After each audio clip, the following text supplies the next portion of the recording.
Uh, Your Excellency, Honorable Stephen Kàlonzo Musyoka, Your Excellency, Honorable Rigathi Gachagua, my brother and my friend Eugene Wamalwa, Mr. Speaker, and all of you wonderful people present here today. For clarity, the Honorable David Murathe, who was being talked about, is my colleague member of Jubilee, the Vice Chairman of Jubilee. Kembi Gitura is also here, and Torome and Wanja Maina. These are now recently, for the business of this red shirt I'm wearing, some of my compatriots. And thank you all of you for being here. Because we are not going to make long speeches, I want to start first of all by congratulating Honorable Muturi for doing this book. In the 90s, I'm actually looking forward to reading it. In the 90s, in the mid-90s, I served on a small committee with Professor Henry Ndangasi and the others in designing at the graduate school at the University of Nairobi a course that we call the African Autobiography. Because for those of you who may be students of literature and linguistics, the autobiographic genre became new to Africa, probably late 60s and early 70s, because autobiography was mainly a predominant genre for Westerners in terms of writing. There are many theories you could go into on that particular basis, whether North Africans didn't have stories to write or Africans didn't have to write about their lives and so on and so forth. But it's gratifying to see that now in Kenya, the genre has not only taken root, but it's very vibrant and present. And we are looking forward to reading what J.B. Muturi has done. But most importantly, I spent about 9 years working on legislative strengthening. And this is where I interacted actively with J.B. Muturi when I ran the Kenya Parliamentary Strengthening Program as, first of all, the Deputy Director, then Country Director for Sunni, and then later on the Regional Director for East and Southern Africa. We served together a little bit. I was reminding JB now on the ALP project, the African Legislatures project, when we did an analysis and put together data on Africa's 48 legislatures. What makes parliaments work, what makes parliaments tick, the characters and the types of parliaments and so on.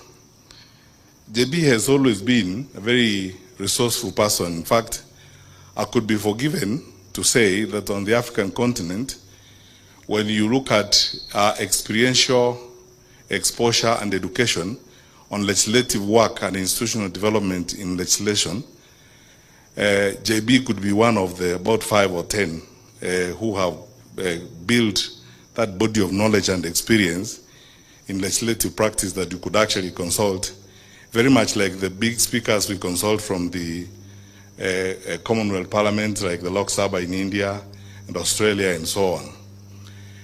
I remember many things. I was asking Eugene what I should reveal and what I shouldn't reveal. Then Eugene kept reminding me some of those are too sensitive to reveal. But I remember how we had a lot of discussions with JB the first time we started implementing the new constitution on how the president should behave when he goes to parliament. Because the big debate exists whether or not when the president enters parliament, he should actually sit down in parliament, because the president is not a member of parliament.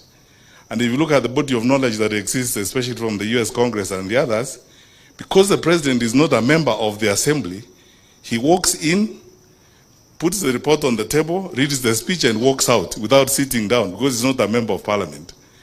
Then we had a long evening with J.B. Muturi.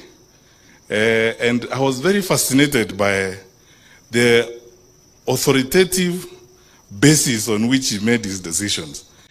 And as many of you who have been through this experience would attest, it was an intellectually fulfilling experience to see our own speaker getting into that space in a very authoritative manner and very exciting way. So here is my request to you, or my ask, JB. I'm going to, I've not read your book, so I'm going to read it now. And I hope you have delved into those issues like the ones I've said, when we have a presidential system of government in Kenya, the symbolism of whether or not the president should actually sit in parliament, whether it's a State of the Union or State of the Nation address. There are small nuances that a lot of people spend time writing on. If you look at the body of knowledge on legislative work across the world, there are small nuances that people dwell on, which are critical in terms of the formation of government and the character of government and how it moves forward. I ask you, therefore, to, beyond the autobiographical work that you have done, I would like to request you, Mr. Speaker, to now also help contribute to the intellectual body of knowledge on parliaments and what parliaments are supposed to do. Because you see, for those of you, my colleagues like Naituli, Kawanja, who are in the room and so on, recently, there's been a big argument in the academy on the actuality of representation for parliaments. Who do parliaments actually represent? Because this started from the theory of no taxation without representation. So you have these institutions, big bodies that global resources. They do a fantastic job, but who do they actually represent? When they enact, for example, a cybercrime law, like the one that was enacted, which you can see clearly, it's diametrically at variance with the existing mood in the country and the democratic context in which we are operating. Where does representation begin and where does it end? And then finally, the history of our parliament has not been very well studied and documented. I argue all the time, and all of you wonderful people here will relate to this, that this parliament that is in office now and the honorable members of parliament who are here, please allow me to be very sincere. This is the first time parliament has not acted and actually invoked its absolute institutional mandate, which is bipartisan representation to deal with issues of the day. Because we have seen in previous parliaments, many of you who are here, Mheshimiwa Murathe, Mheshimiwa Kembe Githura, and the others who were in parliament in the past, when there was a crisis in the country, and in fact, this is the contribution of parliament to the management of the country. Parliament usually closes ranks, they forget about parties, they come together and now do a parliamentary inquiry on an issue.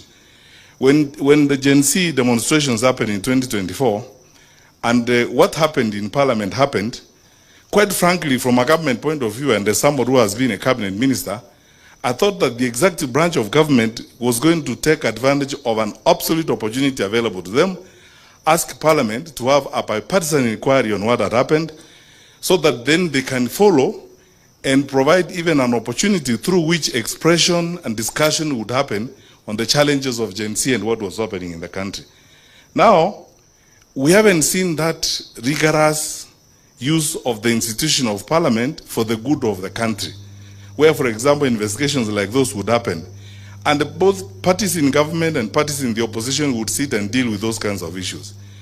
When children burn to ashes in a school here, 21 of them, you expect a complete and thorough bipartisan investigation by parliament.